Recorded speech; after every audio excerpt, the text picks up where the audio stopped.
أعوذ بالله من الشيطان الرجيم بسم الله الرحمن الرحيم الحمد لله رب العالمين والصلاة والسلام على أشرف الأنبياء والمرسلين سيدنا محمد وعلى آله وصحبه وسلم تسليما كثيرا إلى يوم الدين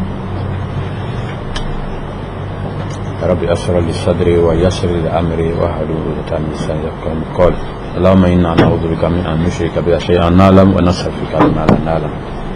Assalamu alaikum wa rahmatullahi wa barakatuh. Bonjour, nous souhaitons la bienvenue d'abord à nos amis journalistes pour cette troisième conférence de presse du comité des agences. Et nous leur disons tout de suite merci aussi pour l'accompagnement, parce que je sais que cette année, en tout cas, ils nous ont accompagnés dans l'information de la population, et surtout des pèlerins, de la communauté des musulmans de notre pays, pour ce qui concerne l'organisation du pèlerinage. Donc je suis, avec les autres membres du comité, heureux de constater que ce matin vous êtes encore présents pour nous accompagner, pour que nous puissions organiser ce pèlerinage-là. Je le dis tout de suite, dans la transparence totale. Il faut que, comme je dis, il faut que nous apprenions à organiser les choses aussi du côté des musulmans dans une certaine transparence et une certaine visibilité, pour que les gens soient rassurés que nous sommes dans le même monde que tout le monde, et que le travail que nous faisons là doit respecter un certain nombre de normes. Voilà pourquoi je pense qu'avec tous les collaborateurs du comité et nos acteurs qui sont les agences, nous pensons qu'il faut suffisamment communiquer pour donner chaque fois l'information et permettre à la population de savoir ce qu'on fait. On n'a pas le droit de faire des choses dans les chambres alors que les gens ne sont pas informés. Donc je pense que c'est l'esprit qui fait que chaque fois nous sommes obligés de vous appeler pour vous donner les informations afin que vous puissiez les relayer. Avant de commencer, je rappelle que nous avons dit lors de la dernière conférence de presse qu'on a entrepris un audit de la liste des inscrits. Et donc je pense que je ne vais pas revenir sur ça. Je voudrais juste vous informer que l'audit est terminé et que nous avons dégagé ce que vous avez tous rapporté dans la presse, 442 pèlerins, que nous les avons répartis au niveau de toutes les agences et qu'on a paramétré le site par rapport au nombre qui a été attribué à chaque agence. Ça veut dire si vous avez 11 pèlerins, et vous ne pouvez inscrire que 11 pèlerins, pour dire que nous travaillons scientifiquement, pour éviter vraiment les surprises. Donc ce travail, nous avons ouvert le site depuis, je crois, le lundi, et nous avons rédigé une directive qu'on a donnée aux agences. Donc normalement le site est ouvert. Je ne sais pas à ce jour, je n'ai pas pu vérifier en rentrant dans cette salle, mais je sais que les agences sont là et pourront témoigner qu'effectivement la possibilité d'inscription est ouverte. Et la deuxième phase, nous avons décidé de récupérer, en tout, ou bien de flasher les passeports. Ça veut dire que le portail saoudien donc exige que les numéros des passeports soient transmis donc aux autorités saoudiennes. Donc nous avons dit aux agents que nous allons recevoir les passeports à partir de ce jour même, à compter de cette matinée jusqu'au 10, pour pouvoir faire ce travail-là, pour avoir une liste propre, pour ne pas avoir de surprise. Et c'est cette liste-là qui sera transmise aux autorités saoudiennes, et c'est sur la base de cette liste que nous allons recevoir les visas. Donc s'il plaît à Dieu, je pense que si tout est bien organisé, nous n'allons pas avoir de problèmes comme ce que nous avons vécu l'année dernière, où les gens étaient dans le quota et puis ils n'ont pas eu de visa. Donc ça va nous éviter cette situation malencontreuse qui a vraiment créé beaucoup de désagréments l'année dernière. Donc ça c'est la phase de l'organisation. Bon, je dois dire qu'en plus de ça, il y a d'autres activités courantes du comité qui continuent d'être menées. Et là nous avons élaboré les menus donc des repas. Et nous avons informé que cette année la restauration pendant les séjours de la Mecque et de Médine est obligatoire. Ça veut dire que c'est une restauration commune. Donc nous avons élaboré un menu qui a été fait par une petite commission technique, et ça a été transmis, et nous attendons effectivement les offres des restaurateurs saoudiens, donc incessamment. Bien sûr aussi, dans quelques jours, nous allons effectuer une mission en Arabie Saoudite pour aller signer les contrats de restauration, de location de tentes et tout ça. Et donc, certainement la semaine prochaine, cette mission-là va partir. Et puis, bon, essayer aussi sur place de voir les nouvelles informations qui peuvent être donc glanées pour donc les pèlerins. On vous avait parlé du transport. Le transport, effectivement, cette année, dès le mois de, je crois, janvier, nous avons même, il y a des gens qui avaient écrit déjà pour demander à être des transporteurs du Burkina Faso. Mais vous savez, le comité a été installé le 29 avril. Donc, en fait, on a commencé à travailler que dans le mois de mai.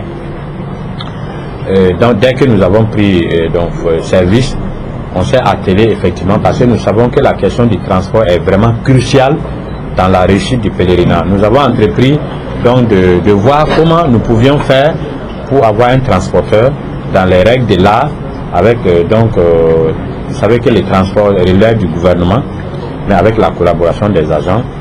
Et je vous avais dit que l'innovation cette année, on avait ouvert, on voulait que les agences aussi proposent un transporteur.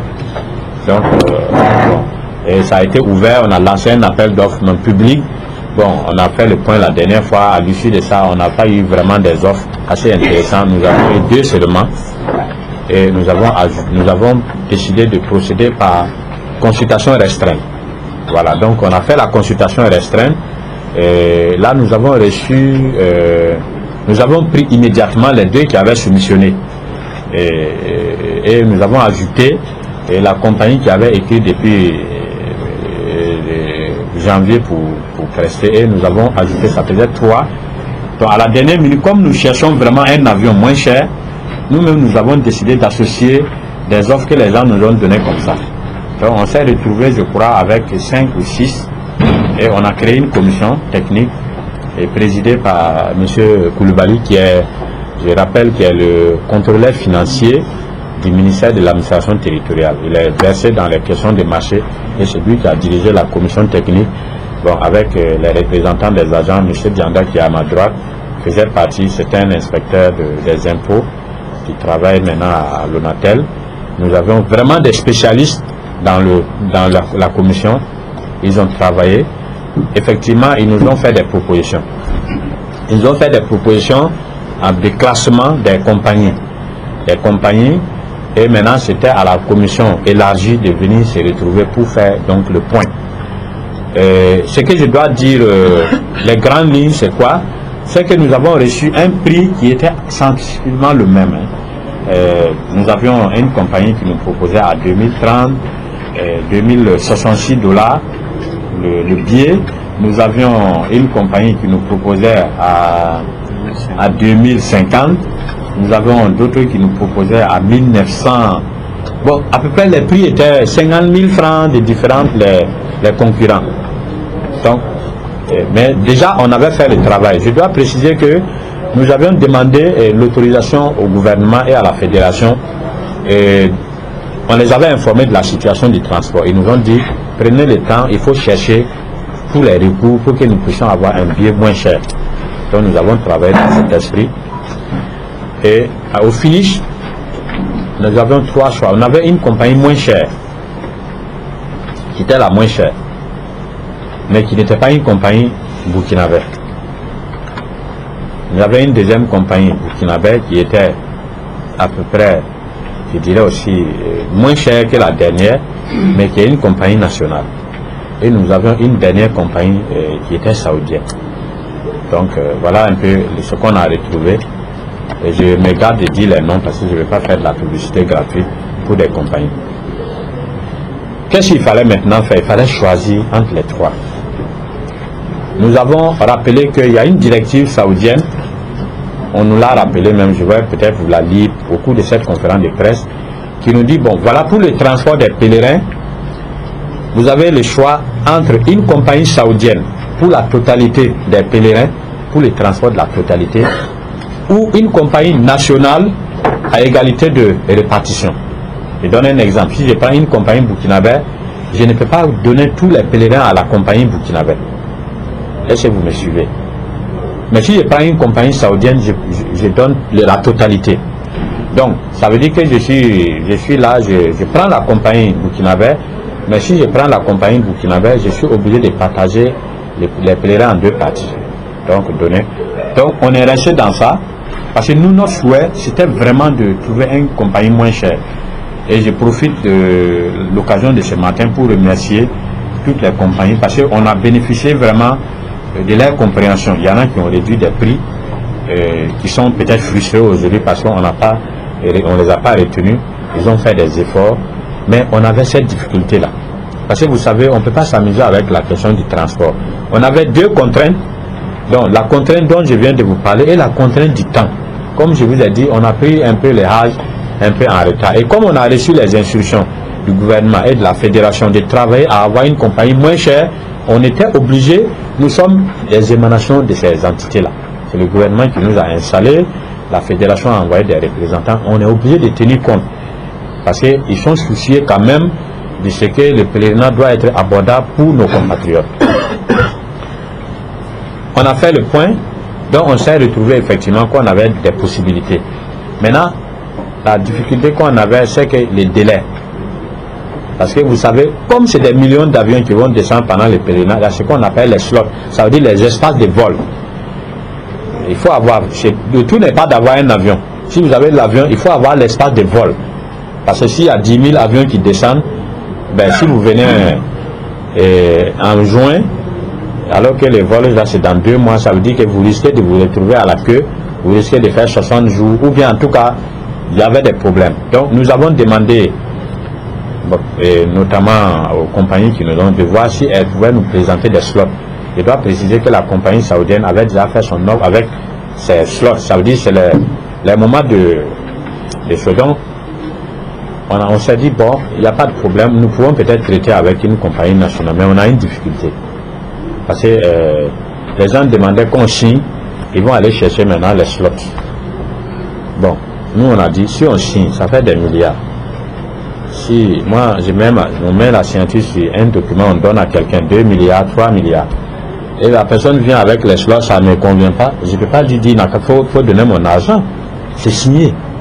Pendant ce temps, ben, les pèlerins sont dans des difficultés. Parce que si le temps, les espaces de vol ne sont pas bons, eh ben, on est dans des difficultés. Je dois dire, même la compagnie saoudienne, actuellement, on est en discussion sur, parce que je vais y revenir, on n'est pas d'accord avec les plans de vol qui nous ont été communiqués. On est en train de les discuter. Je crois qu'une correspondante est partie hier dans ce sens. Donc, voilà un peu. Donc, finalement, nous avons décidé en toute responsabilité de choisir la compagnie saoudienne. Pourquoi? Parce que ils étaient à un prix élevé, certes c'est vrai. Nous avons écrit, demandé de diminuer le prix. Ils ont accepté de diminuer le prix de 36 $. Mais comme nous savons ce que je vous ai dit, et on nous a relancé par rapport à la directive, là, il y a une note qui est arrivée le 27, qui date du 23 juin, qui est arrivée pour nous rappeler que on attire notre attention sur le fait que les Saoudiens ne vont pas signer aucun contrat avec une compagnie tierce. Ça veut dire si ce n'est pas national ou saoudienne, c'est pas la peine, ils ne vont pas signer. Bon, donc, c'était quand même des menaces assez nettes. Donc, il fallait choisir. Nous savons qu'il y avait 50 000 francs de différence avec les autres. Est-ce qu'il fallait choisir les risques ou bien il fallait choisir de sacrifier 50 000 francs? On a préféré choisir de sacrifier 50 000 ou même 100 000 pour avoir l'assurance. Donc, nous avons retenu de choisir Nas Air pour transporter les pèlerins. Nous savons que ce n'est pas vraiment notre souhait, mais on était obligé parce que c'est une compagnie saoudienne et on sait qu'on n'aura aucun problème avec les slots parce qu'ils sont dans leur pays, c'est eux qui font la loi. Donc, on a préféré sacrifier un peu d'argent et puis ne pas prendre des risques. Voilà un peu pourquoi, puisque ça va être officiel maintenant, qu'on a choisi Nas Air pour transporter les pèlerins. Mais je réitère encore que les autres compagnies qui nous ont accompagnés, nous sommes reconnaissants des efforts qui ont été faits. Et je dois dire qu'il y a eu des réductions assez substantielles de prix. Mais vraiment, c'était trop coincé pour nous. Si on avait encore 6 mois, on pouvait toujours continuer à parlementer, à négocier. Peut-être que les compagnies même pouvaient nous obtenir des slots qui montrent que maintenant c'est clair. Mais comme nous sommes à la dernière minute, je pense qu'il y avait même un délai légal pour l'attribution des slots. Si ce délai-là passait aussi, c'était le 6 juillet, demain. Bon, donc voilà un peu pourquoi nous avons choisi NAS Air. Le prix que nous avons, vous l'avez déjà sur le papier. Et j'ai bien précisé que le prix là, c'est à la date où on s'est appelé la nuit là, on a calculé. Hier là, quand on a calculé, et le prix il est monté, hein, il est à près de 1,2 million. Parce que le dollar a subi, donc à l'achat c'est comme ça. Donc c'est des situations quand même qu'on est obligé d'expliquer à la population pour que les gens comprennent. Et ni notre contrainte, parce que les gens sont dans l'expectative, ils sont dans l'incertitude. Ce n'est pas normal qu'à 2 mois du pèlerinage, on soit encore, il faut qu'on communique un prix. Voilà, pour que la population puisse se déterminer que c'est que même les agences là ont cette pression. Si ils ne savent pas qu'est-ce qu'il faut dire aux pèlerins, ben on n'a même pas de pèlerins. Peut-être qu'on peut annoncer et puis les 5000 vont désister. C'est possible. Donc il fallait communiquer un prix rapidement et pour que la population puisse être. Donc vous avez déjà la fiche sous vos yeux. Je vais aller rapidement. Donc c'est décomposé, le prix est décomposé comme suit. Donc vous avez 1 183 490. On a bien fait à la date du 30 juin où le choix de la compagnie a été fait. Donc ça veut dire que c'est possible que ça change. Parce que hier je vous disais que il y a les 83 000 francs ont été bouffés hier dans la variation du dollar. Donc ça veut dire que à tout moment ça peut varier. Les prestations de l'agence. Effectivement, l'agence, les prestations d'ensemble, les hébergements, le transport interne des agents, ça faisait 815 000. Bon, je dois dire qu'on a dit aux agents il faut maintenir ce prix, mais nous nous sommes rendus compte que ce n'est pas réaliste, puisque les dollars aussi, les agences aussi paient les dollars en dollars. Donc on a accepté l'ajustement de 15 000 francs pour qu'au moins il n'y ait pas de surprise. Parce que si nous disons à l'agence qu'il faut maintenir ça et qu'après il y a des problèmes, on explique les pèlerins des lieux d'hébergement, c'est le comité qui va encore être indexé. Ça veut dire que donc on a accepté que les agents fassent cet ajustement-là. Il y a la restauration à Médine et les séjours de Mina et Arafat. Les séjours parce que il y a les matelas, il y a les tentes, il y a la restauration. Et c'était un montant qui était jusque-là subventionné par l'État. Et je vous avais dit la dernière fois que nous avions négocié pour qu'il reste à... Là, il fait 780 rials à ce prix, à 126 000. Mais moi-même, j'ai fait une correspondance au président des Mouassa pour demander le prix, une diminution à 700. Mais comme jusqu'à présent, je n'ai pas reçu de réponse, je considère qu'ils n'ont pas accédé à cette requête-là. Donc c'est pourquoi nous avons maintenu les 126 000 francs CFA. Il y a la restauration à la Mecque et à Médine. Et je vous ai expliqué ça que auparavant, chaque pèlerin pendant les séjours, en dehors de Mina et Arafat là, Mina et Arafat c'est quoi? Ça veut dire quand nous arrivons, nous faisons le séjour à Médine, nous partons à la Mecque, peut-être nous faisons quelques jours et nous partons à ce qui est les jours importants du pèlerinage là. On quitte la Mecque, on va à Mina, on dort là-bas, le lendemain on va à Arafat, on fait la station d'Arafat. Donc toutes les radios, les télévisions en parlent dans le monde. On revient le soir, on fait 2 jours. Donc c'est ça on appelle le séjour de Mina Arafat. Ça fait à peu près 5 jours. Donc ça veut dire les 25 jours restants là, chaque pèlerin pouvait sortir acheter sa bouillie, son benga et puis manger. Maintenant, je crois que pour des raisons sanitaires, certainement, les autorités saoudiennes disent que maintenant il faut que ça soit fait dans des restaurants homologués. Et naturellement, ce n'est pas les restaurants Ouentanga de Ouagadougou qui va aller faire ça. Les Saoudiens vont reprendre un restaurant saoudien. Donc c'est pourquoi on est obligé de payer effectivement un restaurant saoudien pour que les gens mangent. Bon, cette année, ils nous ont dit ils vont tolérer un repas par jour. Ça veut dire que le soir, on peut toujours préparer notre tour ou bien à midi. Mais l'année prochaine, certainement, ça va couvrir tous les 3 repas. Bon, les gens vont se demander pourquoi on a pris 150 000 avec un repas. Je pense que c'est explicable. Vous savez, nous avons un planning de voyage actuellement qui fait 42 jours. Nous sommes en négociation avec la compagnie pour que ça soit réduit. Mais si nous prenons 30 jours juste, Et après, les restaurateurs viennent demander l'argent, qui va payer. Donc on est obligé de prendre le maximum de jours, de 30 jours, et à ce prix-là, parce que nous estimons, il faut qu'on se mette à l'abri vraiment des surprises. Voilà, donc c'est pour ça qu'on a demandé ce prix-là. Peut-être que l'année prochaine, avec l'expérience qu'on a, c'est des choses qui peuvent être revues à la baisse. Parce que comme j'ai dit, nous souhaitons que les choses soient transparentes. Pour que les gens se rassurent que le comité qui est là cette année avec les agents, aucun 5 francs d'un pèlerin ne sera pris injustement. Nous pouvons garantir cela. Tout ce que nous mettons là, c'est parce que nous pensons que c'est nécessaire de mettre. Nous avons prévu 15 000 francs de frais d'organisation pour le comité. Jusqu'à là, le comité est pris en charge par l'État. Nous n'allons pas renoncer à ça parce que l'État a des représentants, mais ce n'est pas suffisant. Je ne peux pas vous donner le montant parce que c'est le budget de l'État, mais ce n'est pas suffisant. Si nous voulons avoir un comité, pas indépendant, mais ça veut dire qu'il y a des capacités. Je vais vous donner un exemple très simple. Et si nous voulons négocier les avions, il faut que dès décembre, là, nous puissions aller négocier les avions. Négocier. Il faut aller avec de l'argent. On ne peut pas prendre l'avion comme ça. Donc il faut ça. Nous avons aussi des frais de fonctionnement. Ça veut dire qu'il faut qu'on loue un siège à la Mecque. Parce que vous savez, on a une difficulté actuelle. Là, c'est le blackout. On ne sait pas ce qui se passe de l'autre côté. C'est 6000 km.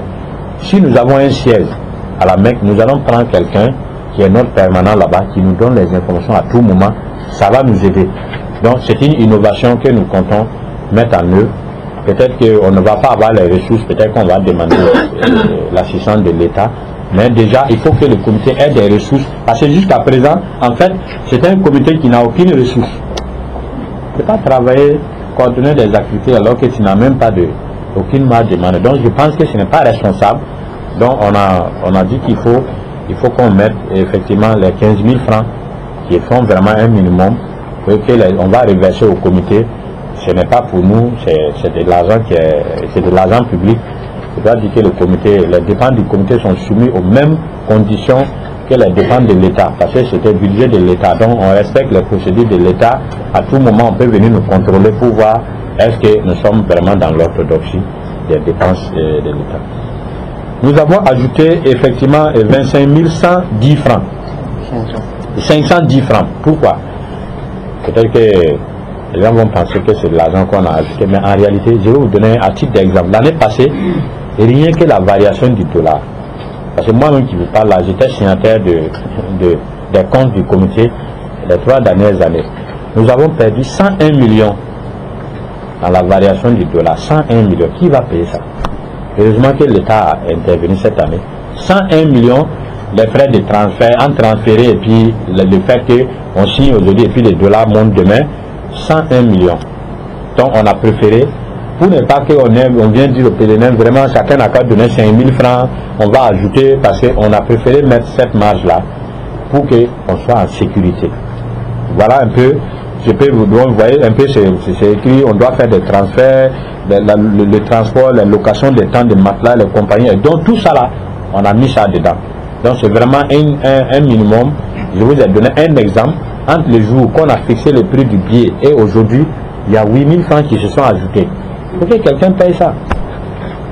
On ne peut pas venir dire au pèlerin, venez ajouter l'argent, parce que les dollars, les pèlerins qui sont au village ne connaissent pas de dollars.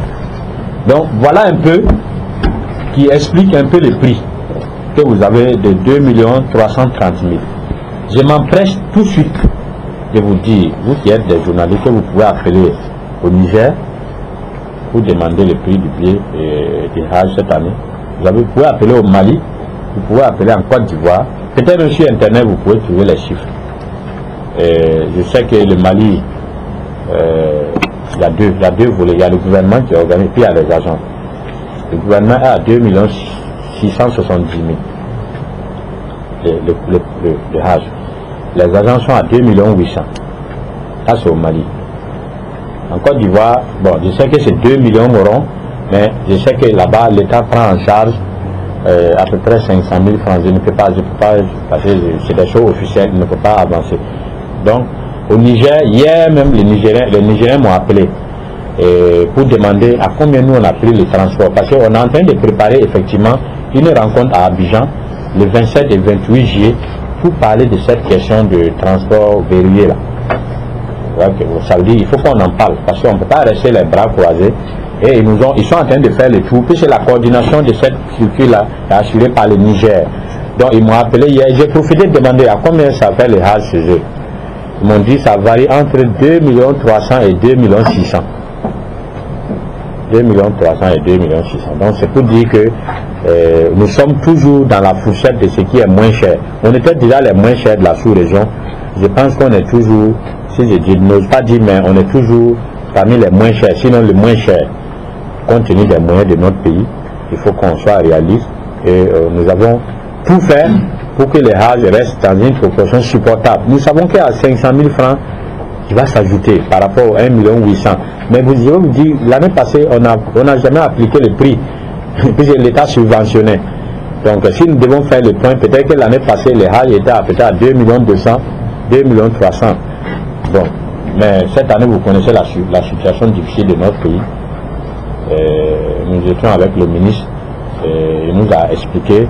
L'État n'a pas abandonné, loin s'en faut, le pèlerinage, hein, parce que le ministre même a un projet, même par rapport au quota supplémentaire, d'aller auprès des autorités saoudiennes pour plaider. Mais vous connaissez tous la situation de notre pays. Donc il faut que de plus en plus les pèlerins aussi apprennent à se prendre en charge. C'est ça qui est mieux. Mais l'État ne peut pas abandonner. Nous entendons souvent, on critique le Burkina est un pays laïque. Nous sommes d'accord, le Burkina est laïque, mais il n'y a aucune communauté religieuse dans notre pays qui déplace 6 000 personnes.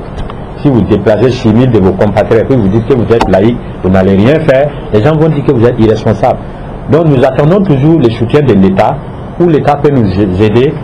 Nous sommes toujours preneurs. Mais nous pensons que pour ce qui concerne la prise en charge du pèlerinage lui-même, en tant qu'acte religieux, il faut que nous évoluions vers une certaine indépendance du pèlerin. Ça veut dire que le pèlerin paye son prix et puis il est tranquille. Voilà, mes amis là ne vont pas écrire que voilà, on a acheté les musulmans parce que non, voilà. Donc c'est pourquoi aussi, ça c'est notre philosophie. Il faut que nous travaillions à donner le prix réel aux pèlerins pour que les gens payent le prix réel. Maintenant, si l'État peut venir en aide, parce que l'État continue de nous soutenir. Nous avons un siège qui est loué, c'est l'État qui paye. Nous avons un budget. Parce que vous savez, on a un secrétariat permanent des pèlerinages. Et ce secrétariat qui est représenté par M. Sawadou, il est le secrétaire permanent. Toutes les activités là, actuellement, c'est consacré aux pèlerinages musulmans. Donc c'est des agents de l'État qui sont payés par le budget de l'État, mais qui travaillent pour que le Hajj soit un succès. Donc ça c'est une contribution inestimable qu'on ne peut pas estimer. Mais nous sommes en train aussi de discuter avec l'État aussi pour voir au niveau des taxes aéroports. L'aéroport c'est pour notre pays. Si l'État peut laisser tomber certaines taxes, ça aussi, je pense que c'est pas mauvais. Voilà un peu l'explication du prix du Hajj cette année. Et comme je vous ai dit, nous voulons être transparents. Tout doit être clair pour que les gens sachent pourquoi ils payent cet argent-là et à quoi ça va être destiné. Et je dis, si d'aventure nous voyons que cette année il y a des choses qui peuvent être réduites, nous allons revenir l'année prochaine vous dire, compte tenu de notre expérience de cette année, nous avons décidé que ça va être diminué parce qu'on n'est pas là pour prendre l'argent des pèlerins pour se mettre dans les poches. Voilà un peu ce que je peux vous dire pour vraiment, je tiens encore une fois de plus à vous remercier pour l'attention. Nous avons entendu certains prix dans les radios. Ces prix-là ne nous engagent pas, je précise. Voilà le prix officiel, c'est ce qu'on vient de vous donner. C'est ça le prix du pèlerinage. Voilà, donc on vous demande de bien relayer l'information auprès du public et de nous aider à expliquer ça. Je sais que mes amis vont bien expliquer ça mieux que moi, pour que les gens comprennent que plus rien n'est comme avant, quoi. Merci beaucoup.